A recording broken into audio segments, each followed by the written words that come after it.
needed to look at another career, that this traveling, globe-trotting the world, running my body down was not working for me. And talk about serendipity. I'm driving down the road, and I've driven by this sign 100 times. And there's a sign at the side of the road that says, HMI College of Hypnotherapy. I'm like, wonder what this is like. If it's legitimate, I might take it because I can teach people to, quit smoking and losing weight.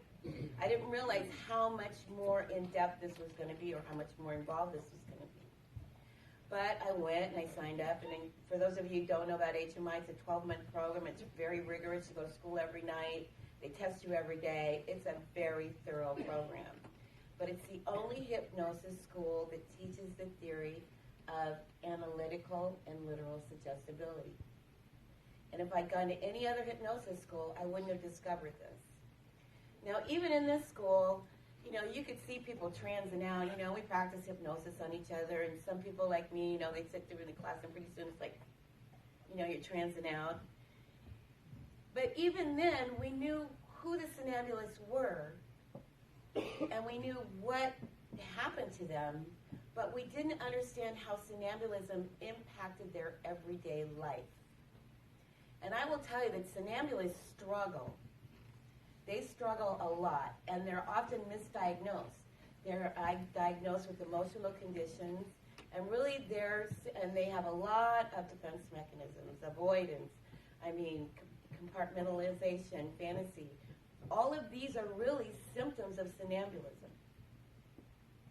So once I started doing research on somnambulism, I started taking pieces of information from here, from neurological studies, from different backgrounds, and to wrap things up, because I do want you to understand, somnambulism is something that has to be maintained. You have to reduce a person's suggestibility, and then some of the symptoms of the conditions will go down. So if a person comes in and says to you, I have agoraphobia, you should automatically go, this person's probably a somnambulist. Test them, and then instead of treating them just for agoraphobia, what you want to do is reduce their suggestibility, because if you don't, something else is going to pop up down the road. Now, I know that I'm open to the universe. I know that information comes and drops into my subconscious with very little critical filtering. But because now I know that I'm a somnambulist, I don't panic when I wake up with a weird whole fear of holes in the wall. I just had a dream one night and I woke up and all of a sudden I can't look at holes. Well, in the past I would have said, oh my God, I'm going crazy. Now I'm just like, oh, I'm a somnambulist, And it actually gives me a lot of relief to know that some of the things and some of the fears and some of the things that I deal with are because I'm a somnambulist and not because I have some emotional diagnosis. Because the Zoloft didn't work, the Wellbutrin didn't work, the Prozac didn't work. Occasionally Xanax works. But Xanax works for everybody, whether it's somnambulist or not. But my point is, all of the drugs that I was given, I was also maybe diagnosed with ADHD. All of those diagnoses were absolutely wrong.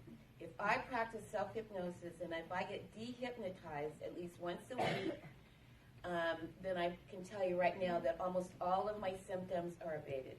They're really reduced and lowered.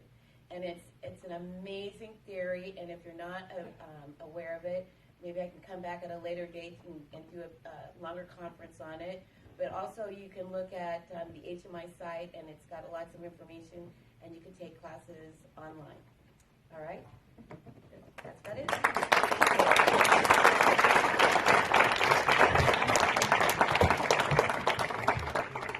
Thank you very much. You're welcome.